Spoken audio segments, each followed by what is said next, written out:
Dinas Pertanahan Kota Makassar mencatat ada 4.600 aset yang belum diambil alih. Sebagian merupakan fasilitas umum dan juga fasilitas sosial. Dinas Pertanahan pun membentuk tim percepatan di tingkat kelurahan agar verifikasi lahan alias aset milik pemerintah Kota Makassar bisa dilakukan. Dinas Pertanahan pun menargetkan bisa menertibkan 2.000 aset di tahun 2023 mendatang.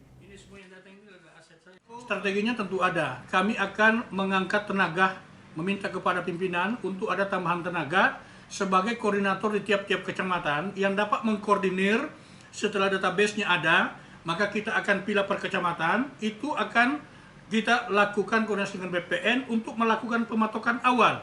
Setelah itu, maka akan langsung turun tim pengukuran. Ini akan mempercepat proses. Jadi ada tiap-tiap kecamatan yang bertanggung jawab sebagai pemberi informasi, mengecek datanya langsung untuk segera kita lakukan pensertifikatan.